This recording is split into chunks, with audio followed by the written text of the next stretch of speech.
Hello, everyone. Welcome to Mark Stay's Creative Differences, a monthly live stream where I talk to writer friends about the little things that make a big difference to their craft and careers in the hope that we can give readers some insight to the creative process and writers and other creative folk some practical advice that they can actually use. I'm Mark Stay. I am an author, screenwriter and podcaster.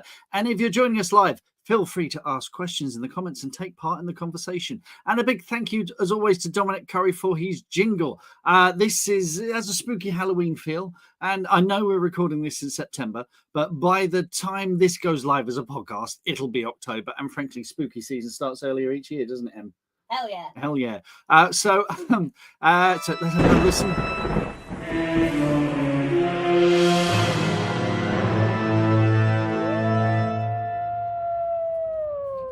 Excellent stuff. Oh, Gavin's here. Now, before we introduce our special guest, Gavin has a book out.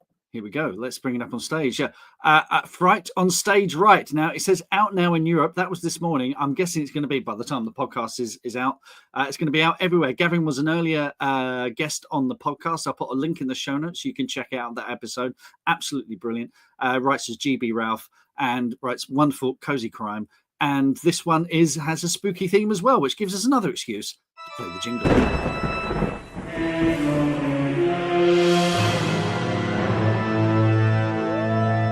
Now let's meet our special guest. It's an award-winning children's author whose books, they just feel like classic children's literature that's always been with us, but they're written in a modern style. They're really engageable and accessible for today's younger readers. Most recently, my special guest has collaborated with artist Pam Smy on their spooky, funny series, Lockett and Wilde's Dreadfully Haunting Mysteries. She combines historical settings with magic and fantasy, so you can see why I'm a fan. And she was an English teacher. She's been an actor. She narrates her own audiobooks, and she's won awards for them. It's only that Lucy Strange. Hello, Lucy. Welcome to the podcast. How are you? Hello. That's my favourite intro ever. That was brilliant. Thank you. Yeah, and the music is terrifying. Absolutely terrifying. Genuinely spooky.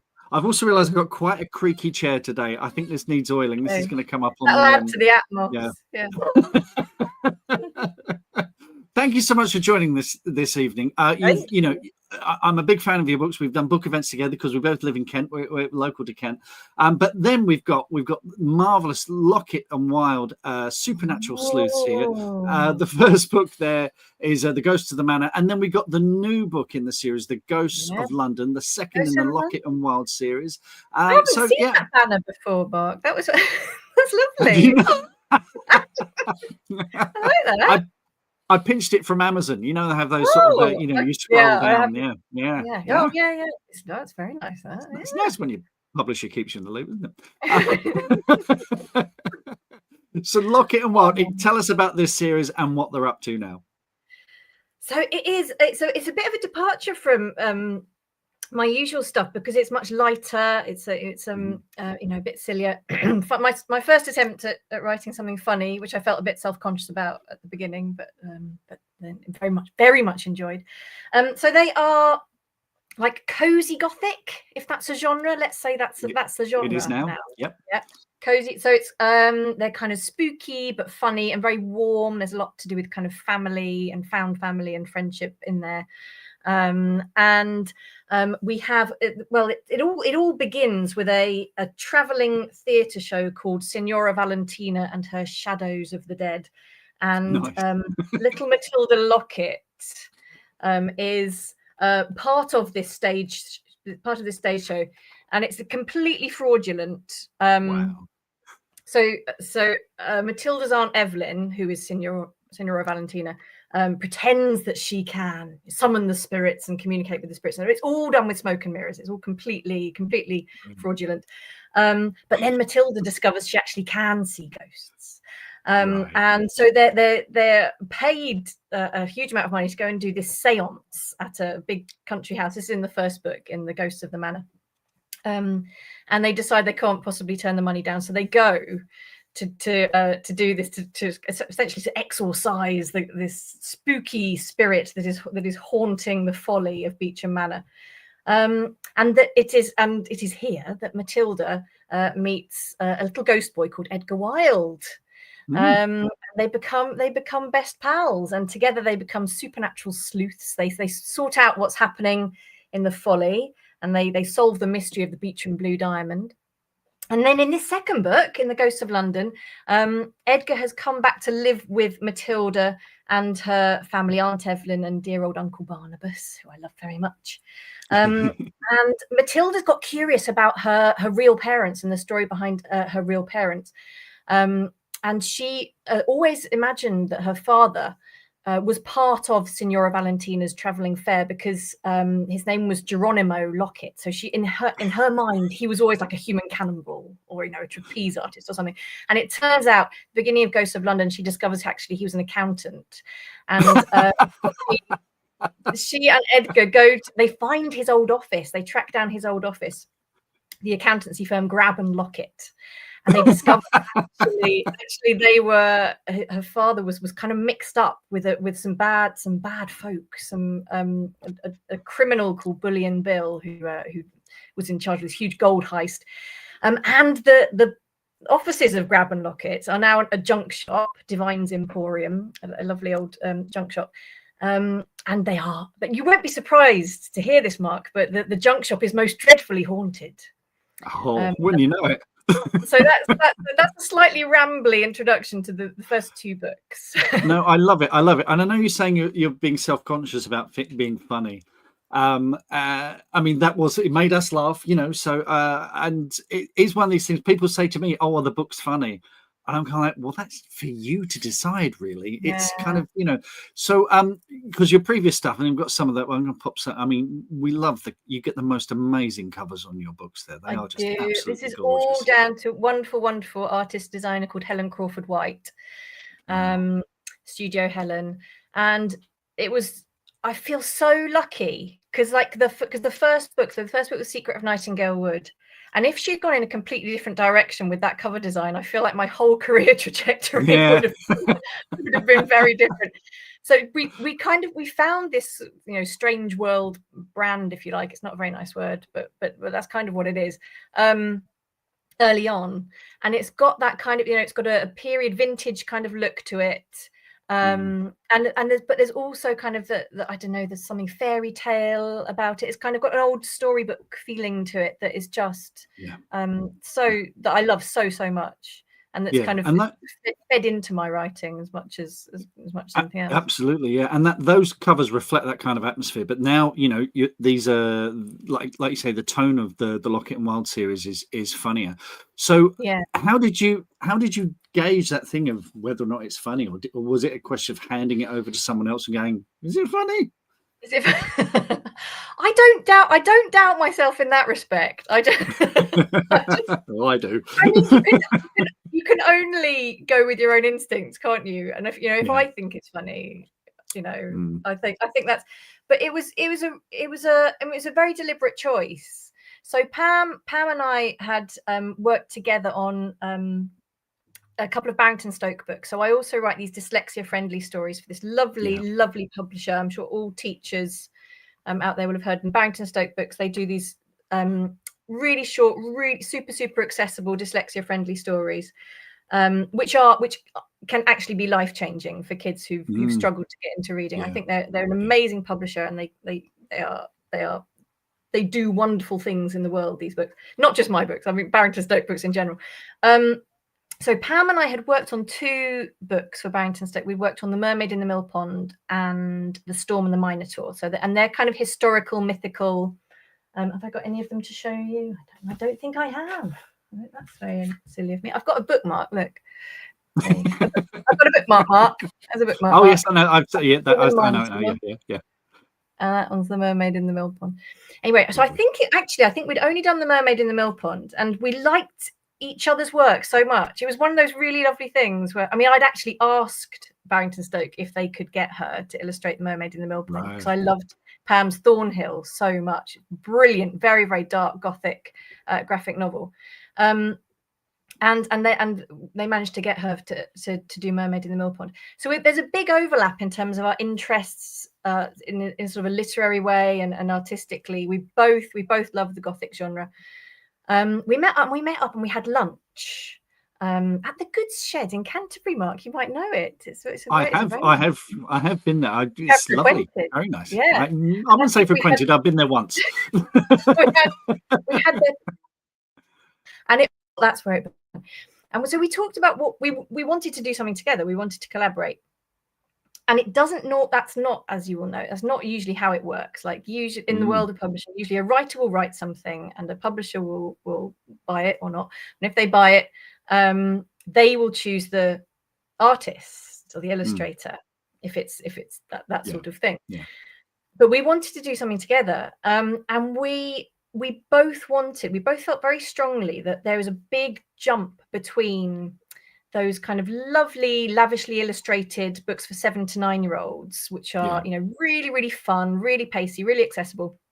And then they jump to these sorts of novels for middle grade. Love. My Chicken House books, they're kind of book lover books. And when I was doing school events, I was very aware. I was talking to a fraction of the children in front of me who were actually really engaging with these sorts of books, and and they're wonderful. They're absolutely wonderful kids, and it's fantastic that there are people, there are youngsters out there who want to get stuck into a big thick novel. But for a lot of kids, a lot of 9-10-year-olds, that all prose, no pictures, is really intimidating.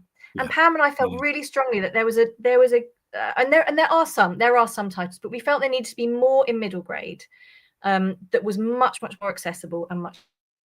So that was kind of where we set ourselves.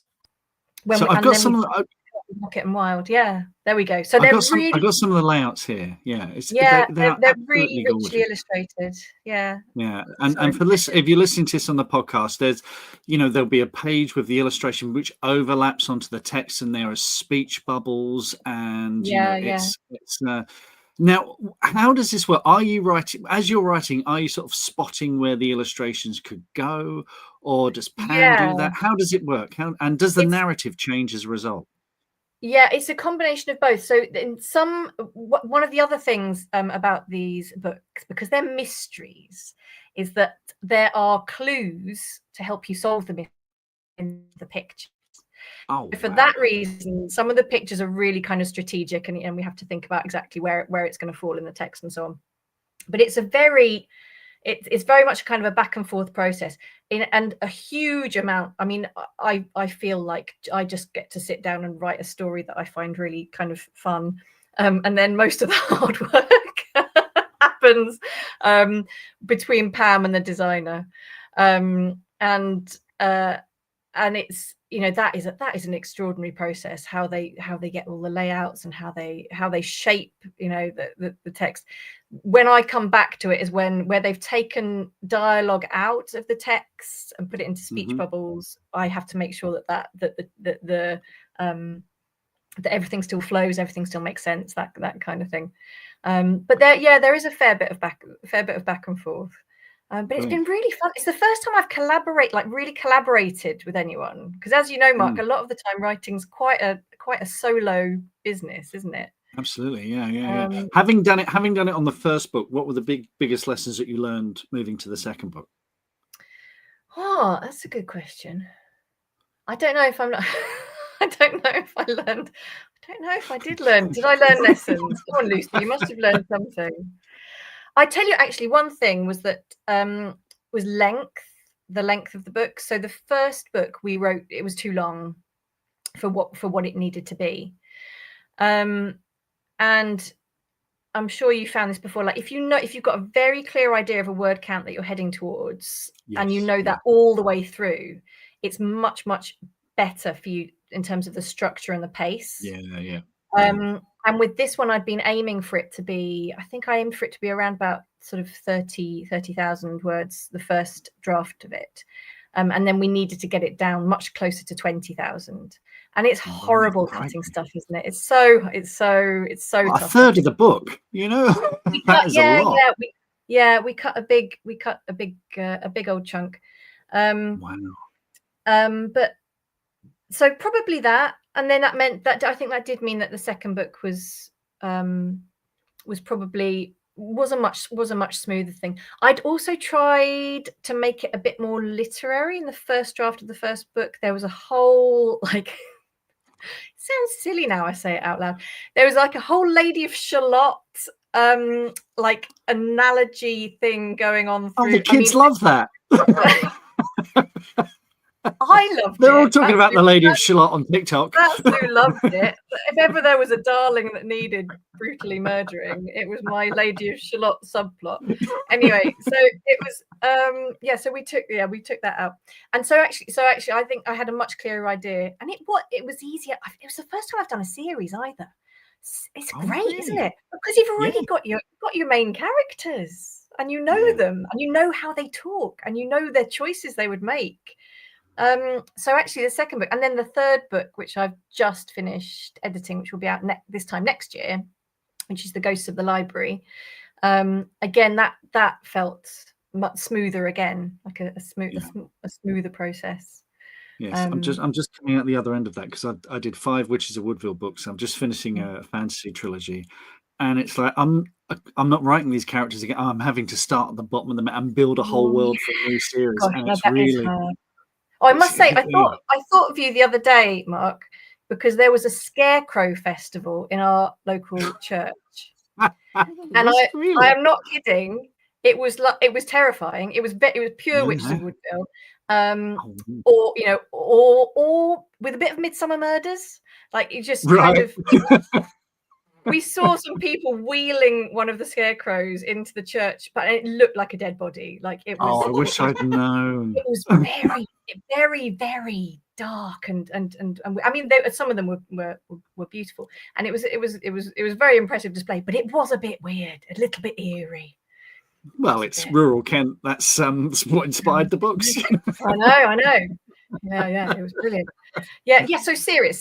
Sorry, we're talking about series, not scary. Yeah, series. Well, look, the other thing. Let's talk a bit about because the series I'm starting because when we got in touch, I emailed you and said, look, full disclosure, I'm working on something that may or may not end up being called The Ghosts of London, and then your book is because my agent was like, I can't believe no one's taken that title, and we're like, yeah. It's like, oh strange. No, I'm so sorry. Very different audience. Very different audience. That's it is a good title. It's a great title. Yeah. Speaking of great titles, let's talk about the other big project you've got going on this year, which is, and I believe it's pronounced Frankenstein, which is Frankenstein, which is an abridged edition, which is part of a series of abridged classics from Walker Books. So you got to play in Mary Shelley's Sandpit. So how did this come about, and what did you learn from it? So this has been, do you know, I think it's probably been one of the best things that's ever happened to me as a writer. I learnt so much. So it's this part of this Frankenstein is part of the abridged classics series that Walker Books are doing. So they've also done a Jane Eyre. Patrice Lawrence has done Jane Eyre, and A.L. Kennedy's done Great Expectations, and Tanya Lamont has done Pride and Prejudice. Actually, can I just show you this? This is my favorite thing. At the back of the book, there is a little vignette of Mary Shelley, and then look, that's so cool. Wow, a little matching vignette of Lucy Strange, which I think is my favourite thing ever. That is fantastic, isn't it funny? so they are, because the Lockett and Wilde series is with Walker Books, and so I was sort of in the stable, if you like, and they asked me if I'd like to do Frankenstein, and I absolutely bit their hands off, and then I had a little bit of a crisis of confidence when I actually sat down to start, because I thought, who am I to start picking apart Mary Shelley and going, oh no, Mary, invented a whole genre, I know, but then the key to it, actually, when I start, the moment I kind of got rolling with it was when I approached it more as an English teacher. So I was a secondary school English teacher for 15 years, and I've taught Frankenstein a few times. Right. And I just thought, I do this when I'm teaching it, you're naturally kind of translating it, if you like, or you're abridging, you're editing, you're clarifying when you teach it. And once I kind of got into that gear, I found it very not only easy but really satisfying. So like all the bits that I felt were a little bit trudgy or a little bit repetitive. You've already said that. We've established that. We don't need to say that again. Let's move on. Let's pick up the pace. And so actually, and we cut about, so the version I used, which is the later one, the 1830s one, was about 75,000 words, and we've cut it down to 30,000. So we cut about 45,000 words from it, and it was really, really satisfying. And it felt like, I'll tell you what it felt like. It felt like I was sculpting. It felt like I had like a block of wood or whatever it might be. Yeah. And I was kind of chiseling away all the bits we didn't need to kind of reveal the truest shape of the story within that. Yeah. And then, and because it's for younger readers as well, kind of bringing out the themes, the ideas in it, so they really shine out. So it's really, really clear. Got rid of the whole Felix narrative, which is just, nobody needs that. It's never in the films, so we didn't need that. It's like Tom Bombadil, it's in Lord of the Rings. Yeah. Do we need it? Do we? So it's we've lost a narrative voice from it, really. We go from Captain Walton to Victor Frankenstein to the creature, to Victor Frankenstein back to Captain Walton, and they've got so it's Christina Kister who has done some amazing artwork in it as well. So each section has got like a kind of cover plate. They're really, really beautiful. So it's not like illustrated throughout, but each narrator, each time we change narrator, we get these gorgeous like section break illustrations, which are really, really fabulous. So I really want to read that now. Well, this is your 30,000 words. This is So it was something that was so rewarding, and I'll tell you what, I said it was good for me because when it's someone else's work, you can be so objective about, do we need this? Does the reader need this? Is this adding something? So I think it's just made me perhaps, I don't know, added to like my maturity as a writer, if that doesn't sound too no, it's fanciful but so I think it has, like, I think it's really, really sort of made me look at writing, thinking about pace, thinking about clarity, thinking all of these things, and putting the reader first, which is what we have to do, but we do sometimes lose our focus on that. I can be one for a bit of an indulgence with my purple prose every now and then. Who doesn't? Emily, can I read this out? Yeah. Emily's just handed me a note. She says, I read Frankenstein. It's so good, but it drags in the middle with Felix. Can I have this book for Christmas? Oh, yes, you can, Emily. You can. And you should. Yes. Fantastic. Now, you've writing Frankenstein, adapting Frankenstein. You're doing the Lockett and Wilde books. Your other books have a kind of, an atmosphere to them.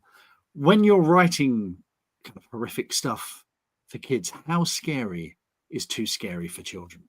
Yeah, that's a good question, isn't it? And I don't know. So, with Frankenstein, actually, all the horror's still there. Yeah. It says for young readers on the front. And then I said to my editor, we haven't really touched the murders. The murders are still pretty much as they are in the original, as graphic as they are. I think that's right. I think. Yeah. I don't know. Yeah. No one's going No, I think to start reading Frankenstein. You know, even if you're 9 or 10 years old, you know, you're not going to start reading Frankenstein thinking it's going to be anything other than, you know, a sort of a gothic horror kind of a thing. But so yeah, it's hard to judge, isn't it? I tell you what, the scariest thing I've ever written is this Barrington Stoke. So this is The Boy at the Window, and this came out at the beginning of this year. And it's essentially it's like it's my version of the Victorian ghost story, with like the really kind of chilling twist in the tale. And it's something that I'd wanted to do for a long time. It's really short. It's only about 10,000 words, I think, something like that. So it's essentially like it's a short story, a ghost story. And I think it's absolutely terrifying. And when I go and talk in schools, I felt the first time I went into school, I thought, what have I done? I'm going to be kids' nightmares. And I said to the kids, I'm really sorry, but this is really scary. So actually, you know, unless you're absolutely up for a really scary story. But the more I said that, you know what kids are. Yeah, exactly. The more I said, please don't read this because it might give you nightmares. And then they all wanted to read it. So now I make it part of my spiel. Now I'm like, don't read it after dark. Don't read it alone. Whatever you do, do not read it with the curtains open. I mean, I'm sure, like me, you remember in the 80s, I think it was Channel 4 used to put a red triangle on something that was too scary. So, of course, you had to watch it because it's either going to be scary or lots of nudity. So, you know, it was just, Or maybe but we had, it made me think, when we did Robot Overlords, we did a test screening, and they brought in kids from about 8 up to teens just to gauge, you know, what it was. And this was a small screening room. And there were 2 girls sitting in 2 sort of blonde moppets in the front row. And there's a scene about half an hour in, which is really quite intense, when our hero is basically being tortured. And he's screaming in agony. And one of them got up.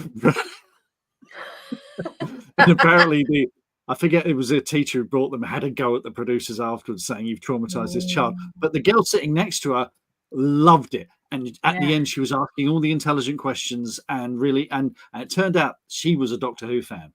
So she'd kind of, you know, she'd seen the Daleks and the Cybermen and everything, and she, you know, she loved that fear. She was up for that thrill. Yeah, but the other one's probably still in therapy. Sorry. It's horses for courses. I think so long as it's clear, like I said when this one came out, I said, can we make sure it actually says a ghost story on it? Like, you know, I think so long as we're clear about what this is going to feel like, you know, that's all part of the contract. That's all part of the contract you have with a reader, isn't it? I think agree. If you were to present it as something jolly and then drop something horrific in the middle of it, you're kind of breaking the contract. If you're upfront about it, then I think that makes a huge difference. A huge difference. I think so too. I think the only thing I don't think, when thinking of my longer books, I don't think I've ever really changed what is happening in the story, but every now and then we will tweak how it's described. In terms, I mean, obviously we edit all the time, but I mean, in terms of like something being too frightening, it might just be to make something a little bit, just to kind of blur it slightly. And if you blur it slightly, I think, you know, you can take the edge of horror off it if you feel it's a little bit much. Sometimes that's worse when you don't see it. Your imagination, you know, it can be. Yeah. Emily, we got a comment. Maybe. We've got a couple of questions. Okay, we've got a couple of questions and comments. So this is from Ragnar. When you write horror for kids, are there any warnings on potential triggers in the front of the book for that age group? I try to read parts of the whole book for gifting it to the kids in the family. Some of them love horrors, but some of the themes do not go well. So trigger warnings, what do we think of those? I mean, like if you go and see a movie, it will say it's got violence and, you know, this and that and the other, you know. So is that something we need, or is that part of the contract of the cover art and the genre? I think it's part. I think it is, and I think it's I think it's to do with the shelving. You know, how it's shelved in the bookshop or in the library, what age group it's shelved for. I think that's important. And I think, as you say, to do with the cover art, the blurb, the title, you know, all the descriptions on it, I think make it very, very clear sort of what age it is. And And actually, well, Barrington Stoke books, which I don't know, not everyone knows this is like a secret thing, right? Barrington Stoke books, on the back, they've got, just by the barcode, they've got a little tiny letters. It says RA and then a number, and then IA and then a number. So it's got reading age and then the number, and then interest age and then the number. And so it's like a little secret code for booksellers and librarians and teachers and parents. So just to make sure that you're kind of getting you're getting something that's suitable for them to read in terms of interest, but also in terms of their reading ability. But yeah, I think it's also sort of where we we use review sites. There's some really good review sites for kids' books as well that kind of give you guidelines on what's appropriate. Or I wouldn't say I wouldn't say we get triggers in kids' books. Trigger warnings in kids' books. I don't think I've really come across that. But I think there are sort of fair descriptions in many different ways. Yeah, there's some suggestions that the trigger warnings are actually worse than the thing that actually happens in the book, because the trigger warning triggers the. So, yes. But thanks for Ragnar. Excellent question. Excellent question. Have we got any others in? We have a biscuit question. Because we don't want to give anyone nightmares, do we? No. Well, yes, we do. Well, it's like, I think it was Stephen Fry said, nightmares are like measles. It's best to have them when you're young. I think it does. And I say this as someone. I remember seeing The Omen and reading the book when I was about 10 or 11, and then that sort of fed to Stephen King, and I read so much inappropriate stuff. But my parents were like, well, he's reading. Yeah, no, I know. But we do that again when I talk in schools. I talk about the breadth, the variety, the diversity of kids' books and teen books and young adult books. Whereas we that's what we did, didn't we? We read all the kids' books, and then we started on the adult books when we were probably about 11. And I remember reading that Agatha Christie, that really terrifying one on the island. And then there was one, and then on the island. And I think I read that when I was about 10 or 11, and deep. I'm still deeply scarred and traumatized by it. So so I think we're in a much better place now. Now that there are kids' books which have got kind of age appropriate levels of horror, and that's something that's managed by writers, by publishers, by the editors. Absolutely. I want to save the biscuit question for later. I know it's become. Let's build up to that. Just before we have a break, we're in our back and forth on emails and things. You were talking about writer's block and an experience that you had with that, and I feel I'm one of those people who goes, writer's block doesn't bloody exist. You've got to work through it, blah blah blah. Which is all very well until it actually happens to you. So, what was your experience with writer's block? Well, no, I'd always been exactly the same. So my first, as you kind, as you say, are you thinking about it too much? Get on with it. So that had been my experience. So my first book came out in 2016, and in 2018 I had my little boy. And I think he was about 5 weeks old when I was into doing copy edits on my second book. And then I went back to teaching. So then I was teaching and finished writing books under contract, and had a baby. So and it was all a bit much. But the fact that I was able to keep writing through all of that, I thought, well, if I can do this, but actually, because the time I would get these little windows to write, either when baby was having a nap, or when I had a bit of childcare, or whatever it might be. And I just had to use that time. I had to be completely disciplined about it, and just write when I had that time. So that had been my experience up to a point. And then it was exactly 4 years ago. So it was September 2021, and my dad died very suddenly. And I was working on this book. I was working on the first draft, I think it was, of The Island at the Edge of Night. And there is a father-daughter relationship that's very much at the heart of this book. And it's inspired by the Isle of Skye, which my dad had taken us to when we were kids. And so there was it's not about my dad, but there were lots of kind of memories of my dad and connections there that made it very, very difficult to read. And it's there's quite a sort of emotional weight to the story. And I found, and so this was it. This was my kind of creative paralysis, and I couldn't bear it. I didn't want to write this story. Like, it was too much.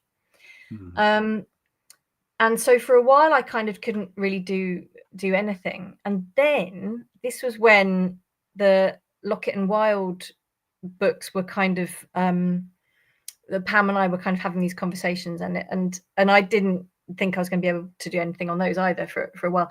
But because it was so different, because it was writing something funny and light, and even though, you know, I was grieving for my dad, I was in a bit, you know, it was, and in shock. I was still in shock, and I didn't want. There was a lot that we were kind of dealing with, and I wanted to write something funny. And it seems so odd now looking back at it, but I wanted to write something really light and silly and funny. And so actually that was my way through the writer's block, was by changing onto a completely different project with a sort of writing that I'd never done before. So it felt like a new challenge. It felt kind of quite fresh. And it was light and it was fun. And it was that I often think about writer's block when I talk about it. I think it's a kind of a falling out of love as well. It's at the point at which writing becomes you know, an enemy. Yeah. You know, it's but it was writing Lockett and Wilde that helped me to fall back in love with it again. And so after writing the first Lockett and Wilde book, I was able to come back to Island at the Edge of Night. Then I was ready. Then I was ready, and I'd worked it through. And, you know, and kept the writing muscles going as well, you know, but in a slightly different way. But then when I was ready, I came back to Island and finished it. And then this came out last year. Yeah, sometimes you just need some distance, don't you? So yeah, and a change of project, a change of voice, a change of, you know, as many of the different factors as possible to make it feel like a different process altogether. And it's not, of course, it's not a different process altogether, but you're kind of cheating your brain into thinking it is. Yeah. Well, that's brilliant. Thank you so much for sharing that with us. And to go from the sublime to the ridiculous, shall we have the biscuit question? And let's have the biscuit question. It's become a fixed feature. Thomas here. What biscuit does Lucy venerate as her go-to staple for writing? Wow, venerate, Thomas Charles. What biscuit do I venerate? I mean, I've always been a hobnob girl. I am a hobnob fan. But I'm just going to plug this amazing biscuit company. So this is very well. If we'll get free biscuits through the post, I'm all for this. Right. So this is a wonderful biscuit, like bespoke biscuit company. They're really beautiful, posh, handmade biscuits. The company's called Honeywell. And this is a jar of Halloween biscuits. Look, a little wee ghosty, and spider's web. And there's like a little bat and a pumpkin. They're very, very cool. So I've done a collaboration with these guys, with Honeywell, on a Lockett and Wilde Halloween book club giveaway that I've done recently on Instagram. And they very kindly sent me a jar to enjoy myself. So a little plug there for those wonderful biscuits. And Thomas, I highly recommend their biscuits. I think you should. I venerate them. I would go that far.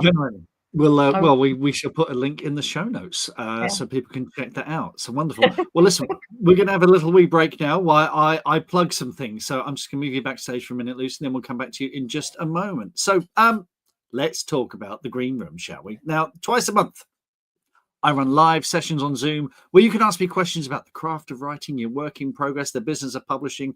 The sessions are fun, informal, chatty. You can send me questions in advance. They're recorded live and saved on Ko-fi for exclusive access to Green Room supporters. So, there's a link going across the bottom there, kofi.com/MarkStayWriter. You can sign up to that, and it's £20 a month. There's no long-term commitment. You can support for just a month or as long as you like. Now, my goal is to be able to give supporters and writers advice that will make a real difference to their writing and career. And it's great because we've got authors in there like Wendy Gedney, who's just published her book, Max Elwood, Phil Audie, Fee Phillips, all terrific writers. So it's not just me. You'll be with writers who've had stuff out there and getting amazing reviews. And the way I see it, having worked in this industry as a salesperson, a bookseller, an author for over 30 years, I've made every mistake, so you don't have to. The next session, well, if you're watching this live, the next one's tomorrow night. We've got a 200-word workshop session where we're going to be talking about the passive voice and show, don't tell, and all that good stuff. And then the next one in October is Wednesday, the 15th of October. That's a Q&A session. You send me questions in advance on absolutely everything. Those can get really, really lively. And then Tuesday, the 28th of October, that's another 200-word workshop session. And I hope to see you there. And now moving on from the green room, I've got books, and you can buy them from all good bookstores. And if you want a signed and dedicated copy, you can come straight to my store at thewitchesofwoodville.com. So that's the plugs out of the way. Back to our very special guest, Lucy Strange. Lucy, welcome back. I'm going to go through my regular questions that I ask all my guests, and it's amazing because we don't always get the same answers. So let's begin with, what small thing has made a big difference to your creative process? Can I say my shed? I mean, it's not physically a small thing. Well, I'm looking at it. I've got shed envy, serious shed envy. That is beautiful. I'm loving it. It is a it's a room of one's own, Mark, is what it is. Yes, it's a room of one. So we live in a little cottage. I live in a little cottage with 2 drummers. Oh my God, we got 1 drummer here, and that's enough. A big drummer and a little drummer. Right. Okay. So I don't think I need silence. Like, I need quiet to write. Yeah. I know some people write with music on or whatever. Occasionally I can work in a coffee shop if it's that kind of that burble, it has to be that very, very even burble of noise. But generally speaking, I need quiet to work, to focus. So my writing shed has been it's my room of one's own, and it's made a massive difference. Yeah. My first, I don't know, probably 4 books, I think, were probably sort of written on my lap on the sofa, or hiding upstairs, or wherever I could find a quiet corner. So yeah, this has made a big difference. You're absolutely right. So I used to be able to write with music and playlists and things, but I don't know if it's a middle age thing, but I just need complete silence now. Yeah. And having this room here has been amazing. And I spent the last couple of weeks working on edits, and I'd be doing the whole morning just editing, and you come out in a kind of daze. Yeah. It's like, this is the real world. Oh, there's people here. You need that. I need that immersion. I do need that immersion. Absolutely. Yeah. Fantastic. Thank you for that. What's the thing that makes you think you're ready to start writing on a project? I think every book's different. The more I write, and every time you finish a book, you're like, I've got this. Look at this. This is great. I so know what I'm doing. And then you start the next book, and you're like, what? How? Where do we what? So every book's different. I think when I'm sort of when I'm teaching writing, I talk about you can't. I think the biggest mistake a lot of people make, a lot of youngsters particularly make, is to start writing too soon. Like, they get an idea and they're like, go, and then they run out of steam. So I always say, wait till it's like a dog pulling you on a lead. Like, wait till the story's got an energy and momentum of its own. Wait till it's kind of standing on its own feet. Wait till you can hear the character's voice. Wait till you can hear the characters talking to you. That for me is always a sign that when I'm out on a walk and my characters start having an actual conversation in my head. So that's always a key moment for me. I will never start writing properly. Sometimes I dabble a bit, you sort of play with a few little bits and bobs, but I'll never sort of dive into it until I've got my beginning and my ending. I always know exactly how it's going to end, and at least 1 or 2 of the sort of the big turning points in the middle as well. And voice, that's the big thing, like the mood, the tone, the voice of it. Until I'm sure about that, I think. Excellent. This is all resonating with me because, like I said, I'm starting a couple of new things. Actually, I've sent a couple off to my agent to see if he likes them. There's something I'm working on at the moment, and it's like, I know there's something in there somewhere, but I hasn't quite locked into play. And I've done, I did a 30,000 word version of it and thought, no, that's not right, that's wrong, and I've basically abandoned all of that and started it again. And it's but it's like it's like, you know, you hear these things about Toy Story, how different Toy Story was before they got to Toy Story, and it feels like surely Toy Story came fully formed. It's like, no, they went down all sorts of blind alleys before then. So, I'm hoping this thing will be as good as bloody Toy Story. It should be. Well, there you go. Of course. I heard a really interesting interview with Philip Pullman. This was years and years ago. I think it was on Radio 4, and he said it was to do with, you know, the drafting process and the versions that we write. And he said, and I think I agree with this, that he said, like, the hardest thing to change is the voice, is the tone, tone of the story. And he said you can change any amount of plot. You know, you can. I was going to say you can fart around with it. I don't think Philip Pullman would have said you can fart around with the plot. I'm paraphrasing, Mark, but he said, but the thing that's hardest to change is the tone, the voice of it. And I'm a big, I'm big on atmosphere, really big on atmosphere. Yeah. I've kind of got a theory that, like, the books that we love, a few weeks, few months, few years down the line, you forget the plot, you forget the stuff that happens in it. You know, you remember a couple of key moments, but you remember how you felt. Like, you remember how it felt to be in that world. You remember the mood of it. Yeah. And so I'm really big on that. And I do mood boarding, and I use a lot of images when I'm writing. I'm often inspired by landscapes, so I go to the places, often British landscapes. So I go to the places and kind of soak it up. Yeah, I think that's great. I think you're absolutely right. The mood and the tone and the vibe it gave you and the feeling that it gave you.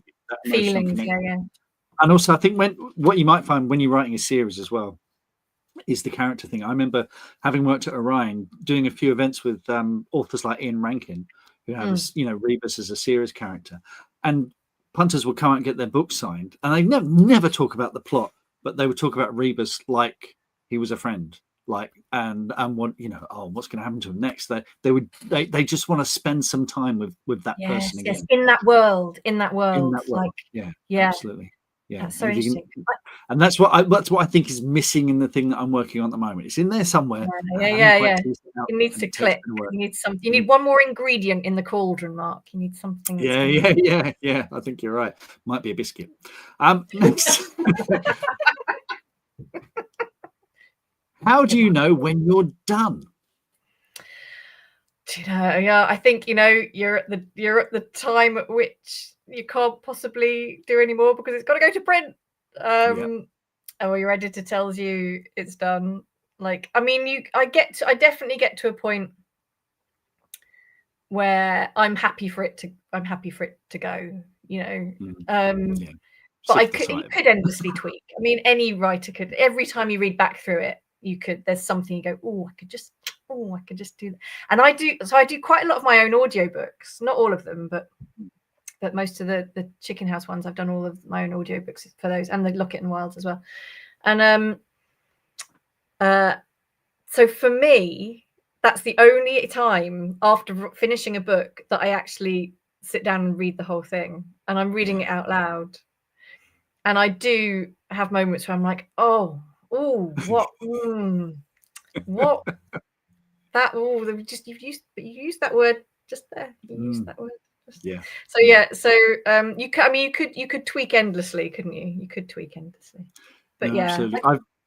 I've made, when I get to the proofreading stage, I read it out loud, and it takes me like a week, because when I was at Orion, Pandora, our audio director, she says, I wish authors would read actually read the proof pages out loud, because it's when you're recording the audio that you notice the repetition and you hear it, and it is different, strange sentences and the clunkiness and things like that. And I've loved going to because I was lucky enough to go to the recordings of the Witches of Woodville books, and Candida Gubbins is a fantastic narrator, and it just seems to happen that every time I turn up is when she finds a typo.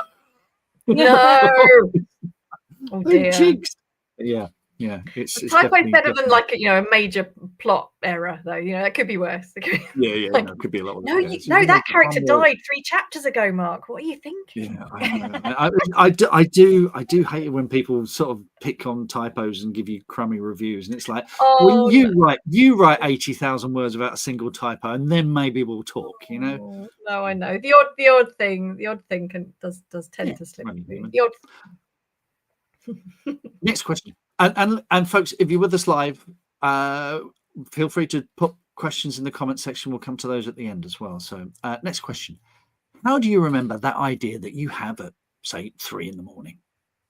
Yeah, it often is 3 a.m, isn't it? I get a lot. Actually, I get a lot of them. Like that bit but just before I fall asleep. That time is often my brain when I want my brain to shush and go to sleep. Often it's then I get ideas then, and then often if you wake in the night, and particularly if you're, sometimes I feel like there's the writing part of your brain. It's like you set a computer program running and it just keeps running, and it's running all night, isn't it? And then you wake up and it's come up with something. And sometimes I have a notebook by my bed, but I very rarely actually read those notes again. It's just the writing down of it. That's the action of it helps it stick, doesn't it? Yeah. But then never tell yourself I'll remember it in the morning, because you won't. But yeah. Oh no, well, the other thing I was going to say, I think if it's a good enough idea, like if it's one of those ideas that makes everything kind of go click click click click click, and then you don't forget it, because you're like, that's what we need, that's how it works, and then it kind of shifts the whole story in your head, and then you can't think of it any other way. Brilliant. What's the biggest mistake you've ever made in your writing career? Oh man. Well, I've got contracts with 3 different publishers at the moment, and I thought, and I'm not saying this is a mistake, I'd just like to make that very clear. But are all the deadlines converging? Is that right? I've just decided that no matter how well you think you've planned that, so I'll do that edit there, and then I start that first draft then, and then I can pick that up pick up that edit there. It just never ever works out like that, because someone will go on holiday, and then someone will be poorly for a bit, and then something, and then I have some sort of crisis or other, and then and then all the deadlines come towards me like a tidal wave of kind of horror at the same moment, all of the deadlines. So those have probably been the moments where I've gone, oh, I've taken on too much, but somehow we get through it. Somehow I run away. That's what I do. I run away. It's a good problem to have, though, rather than being out of work. It is a good problem. Yeah, but no, I've found that if I go and hide at my mum's house for a couple of days, and then I just work for kind of 48 hours solidly, and then it's all okay again, and I just need to kind of just break the back of it. What's the best happy accident of your writing career? What is the best happy accident? Might be meeting Pam. It might. Do you know what? It might actually be the whole thing. Like the whole thing is one big happy accident. So I started writing. I was living in Dubai. I was living in the Middle East, which wasn't my sort of place, if I'm completely honest with you. It has its charms, but it wasn't really for me. And I taught there for 5 years, right, and I was very, very homesick, and that was when I started writing properly, and I was I think I was in my mid-30s, and it was very much, and I say it was a happy accident, but it was an unhappy accident because I wasn't very happy at all. But then I went to the Emirates Literature Festival, and there was an agent there called Luigi Bonomi, And he was doing a talk. Actually, there was an award that was run every year called the First Fiction Prize, which was sponsored by Monty Grappa, and he was awarding the prizes for last year's winners, or that year's winners. And he gave a talk about what he values in fiction and what he looks for in new writers and all of this sort of thing. And it was the most amazing opportunity, because you don't often, like when people are aspiring writers, you don't often get to actually hear an agent say out loud in front of you, you know, just a few meters away from you, this is what I'm looking for. I'm looking for emotional hooks. I'm looking for characters that agent. He's a top agent. It was a really, really interesting thing to do.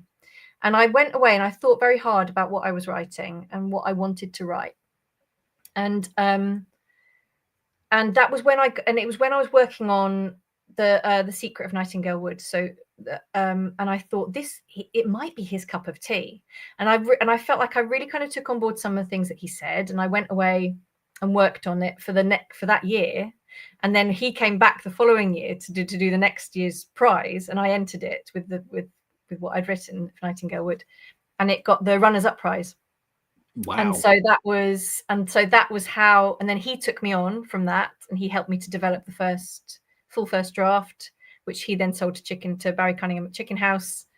And then it was that there was kind of where it all went from there. So I suppose, you know, all of that in a way was a series of fortunate events. Very good. No, Luigi's great. I know he's important because when we were at Orion and he visited with an author, we got the good biscuits. So you got the good ones. Got the good biscuits, yes. The biscuits we venerate. Finally, with the regular questions, is there a character or a story swirling around in your mind that you want to write, but you're not quite ready to write it yet? Yes, bloody loads. Yeah. Bloody. Whenever I'm at that point with a story where I'm starting to get a bit sick of it, you know, that sort of the second, third draft kind of where you're just like, okay, all the fun, I've done most of the fun stuff now. This is just like this is the grind, getting this book finished, getting it ready to go. And it's at that point I always fall in love with a new idea. And it is literally like kind of, there's this idea kind of trying to catch my eye, sort of flirting with me, Mark. That's what the ideas do. And then, so I've got a folder of books I really want to work on. There's four different adult books I really, really want to write. And they're all very different. Right. And I don't know if any of them really kind of, one of them sort of fits with my kind of, you know, the Lucy Strange kind of gothic history, historical kind of thing. So I think maybe that would be the one to work on. And I'm very excited about that, but I don't know when I'm going to do it. Right. Yeah. It's an interesting thing when you shift from children's to adult as well. It is. Yeah, it is. It's got to be the right, be the right direction with it, I think, hasn't it? Oh, well, can't wait. I hope it happens. Emsky, we got any questions? Some Steve Gowland. Biggest influence on your work for a horror point of view and children's stories too. So I'm guessing Mary Shelley's in there, but any other authors? Mary Shelley's in there. Yeah. So so I love my kind of Victorian, 19th century authors. Big fan of the Brontes, and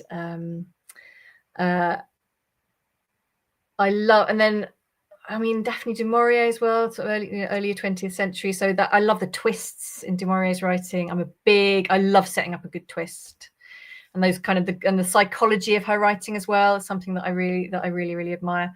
So those I'd say those. So probably Emily Bronte, Daphne du Maurier would be a couple of the biggies, and then some of those, you know, the Victorian ghost stories that I've talked a little bit about again. And again, I think it's to do with the twists and the setups. I often think a good ghost story works a bit like the end of a good ghost story is a bit like a kind of dark punchline. Like we get there and we're like, oh, and then you kind of, and the setup suddenly makes sense and it kind of hits you, like, you know, gets you in the guts.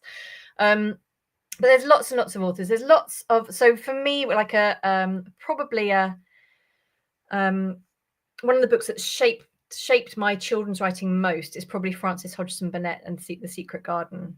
So that for me, so many of the ingredients of that seem to kind of sort of shine through in my writing. So we've got that, the Gothic mansion with 100 locked doors, and we've got the family secrets, and nature's in there as well. Like nature is kind of something that's healing, and the themes of friendship in there. So I think The Secret Garden's probably been the biggest influence on my children's writing in particular. Fantastic. Thanks for that question, Steve. Any others, Em? No.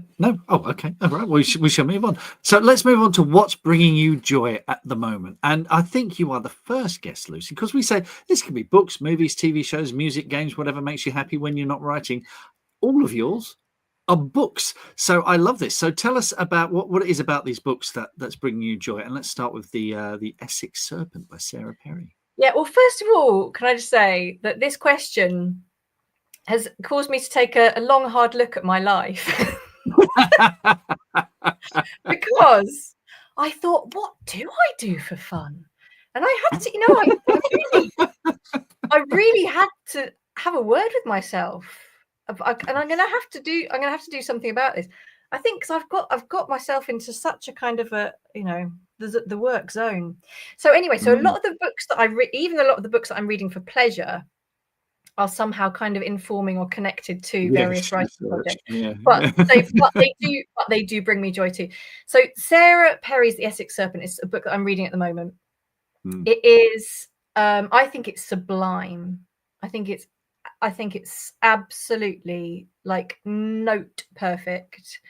I hugely admire the way it's structured, the way it's put together, the way she moves from one character to another.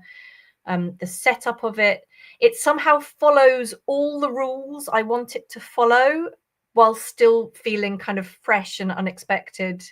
I think it's really, really, really brilliant. I think when I always look for writers, I've probably, there's two different sorts of books that I read, and one is just pure indulgent, like generally murder mysteries, that I just my escape and my joy, and then the other is books that help me to raise my game as a writer. And this is one of them, and so isn't it wonderful when you read a writer and you go, this oh wow, well, I'm learning, I'm enjoying this, I'm enjoying the ride, but I'm learning something as well. Like, it's wonderful. Well, the author and I've only read like 3 or 4 of her books, but it's Kate Atkinson, and I've not read any of her Jackson Brodie books. But I mean, was it Life After Life on the last page? I was like, how did she do that? I haven't read that one. I've only read the Jackson Brodie. I'm ashamed to say, I only read the Jackson Brodie. But I shall and I will. Yeah. She is an absolute bloody genius. Yeah, absolute genius. Yes. But yes, you've got here Death at the Sign of the Rook, which I think is the latest Jackson Brodie novel. Yeah, just and so cleverly put together. And there's a lightness to these ones, that I think that they are kind of they're at the literary end of crime fiction. But there's a lightness about them as well. They're just it's the brilliance of it. Like, I always hugely admire writers where you can tell they have done masses of research, but the research is there so lightly. Like, you just get that you can sense the depth of the research that's there, but it's the lightness of touch. I just love when, and Kate Atkinson is one of them. I just love when you start to read a book and you think, oh, I'm in safe storytelling hands. It's a relief. You sort of know on the first page, don't you? Yeah, I'm in safe storytelling hands, and it's such a nice feeling, because there's nothing worse, is there, than a book that you're kind of, you get halfway through and you're like, what? Where is this going? Like, this is, sounds like my first drafts.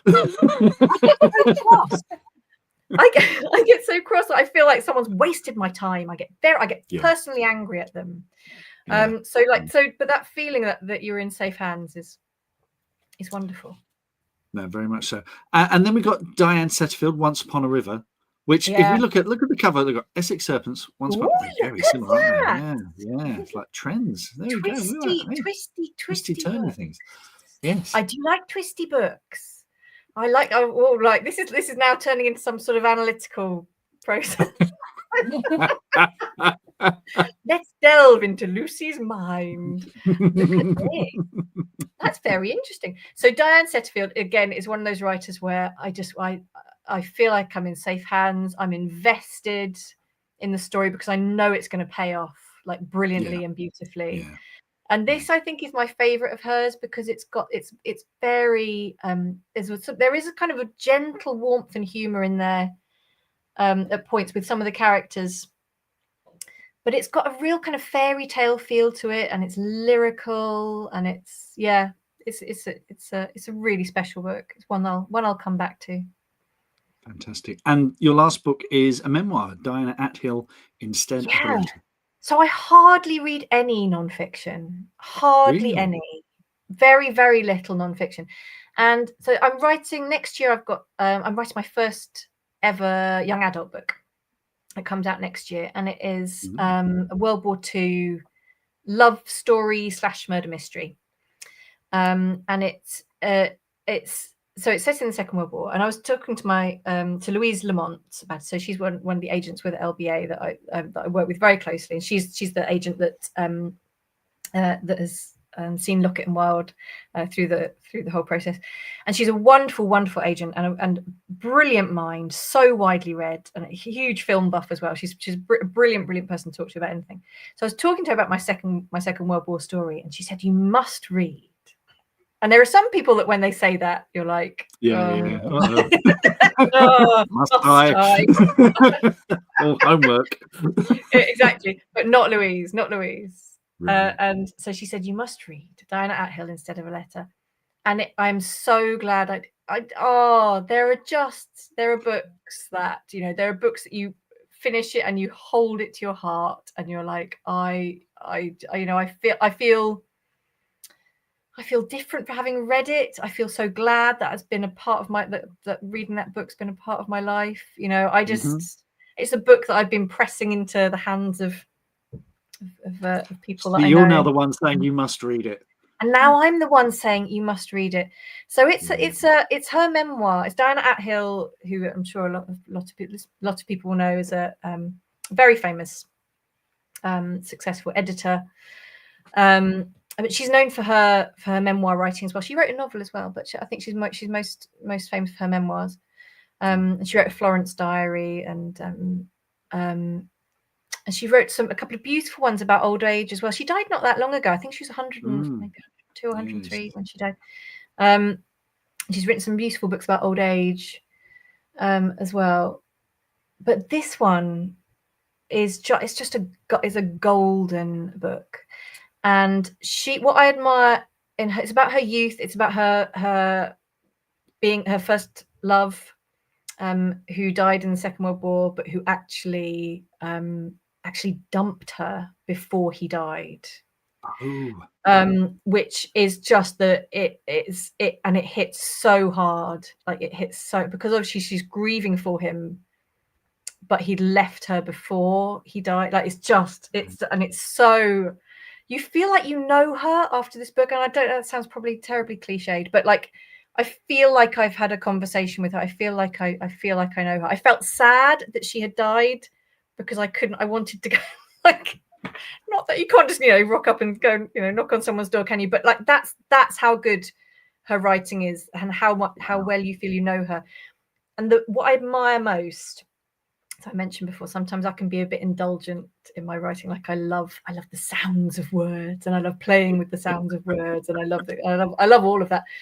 And so I have huge admiration for writers who just have such kind of clear, precise, precision. Like that's what just this gorgeous clarity and precision and it seems effortless. Like and it is just it's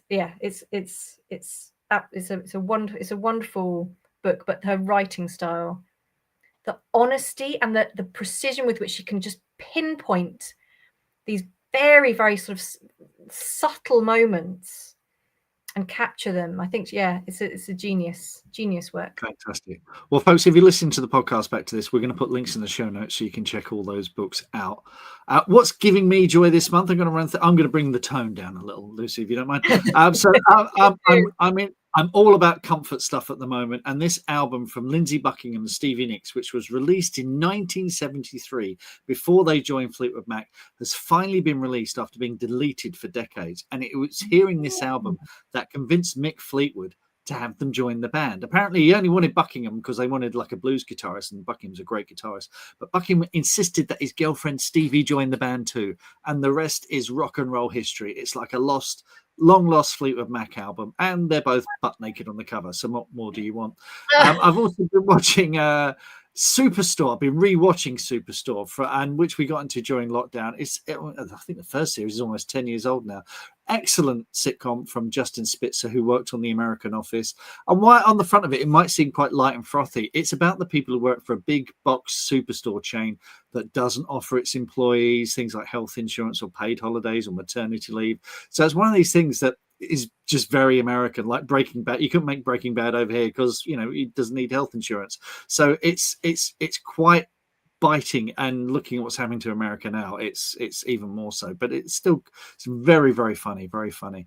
And the thing, it's not really giving me joy, but I've been going back and revisiting the works of the late great Robert Redford. My God, what a legend. The Sting, Butch and Sundance. I love Sneakers. Sneakers was like my Robert Redford movie.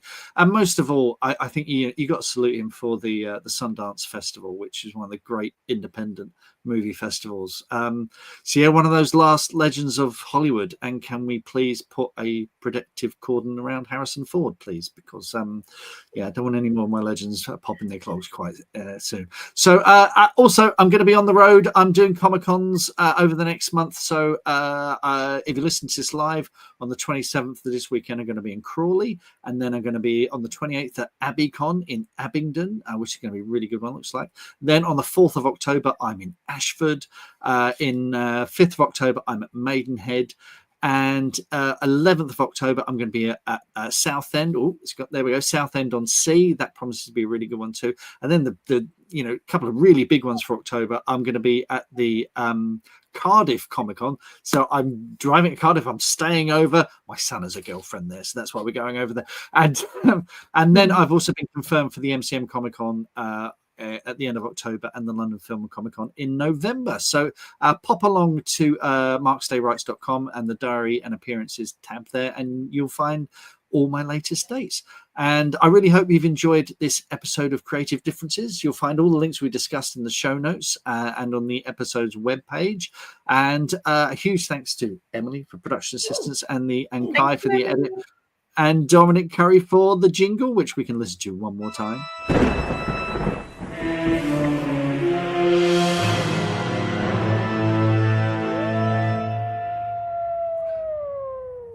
And a very special thank you to Lucy for joining us, and everyone who's joined us live tonight. But if you're listening to the audio podcast or rewatching this on Facebook and YouTube, thank you very much. But we really missed you, and you're more than welcome to join us next month. Speaking of which, next month's special guest is Pernilla Hughes. She's had 3 novels published so far. 10 years, probably the best kiss in the world, and Punch Drunk Love. And she's got a new novel, A Copenhagen Snowman's, which is going to be heralding Christmas. Yes, I said the C word. What of it? So do join us, 9th of October, 8 p.m. BST. Yes, it is still summertime on that, which isn't far from now, but someone's getting married. Sorry. So we're having to squeeze things in a bit. But so join us 9th of October. It's going to be huge fun. And if you've enjoyed this podcast, things like ratings, reviews, likes, shares, ratings especially, but also they all help with those AI algorithms, which we all have to live with. But more importantly, if you can just tell one person about this podcast, that's the best thing ever. Word of mouth, best marketing there is. So, Lucy, thank you so much. What's coming next from you? What can we look out from you? My YA book, my first YA book, is coming out next summer. That's called Cut Him Out in Little Stars. And then the third Lockett and Wilde book, Ghosts of the Library, will be out next year as well. And I'm doing a mini murder mystery series for Barrington Stoke. Crikey. That'll be I wonder all those deadlines are coming at you. So well, we're going to wrap it up there, folks. Now, until next time, happy writing, happy reading. Let's have a look. After you've done with all the Comic-Cons for this is from Ragnar again. Could you do a review, like a short of each, just to hear a bit about the different vibes, experiences, and such? Funny you should say that, Ragnar. I am planning to do something along those lines. I've been making notes all through the year about the different kind of cons and what the kind of stuff you need to do the cons. So yes, sit tight there, Ragnar. I will be doing that at the end of the year. Thank you for that question. Excellent stuff. We'll wrap it up there. Until next time, folks, happy writing, reading, and being different. And we have to wave. Yes, like it's an old TV show from the... Thanks, Mark. Thanks, everyone. Thank you, everyone. And always bring everyone. Wave. Bye, everyone.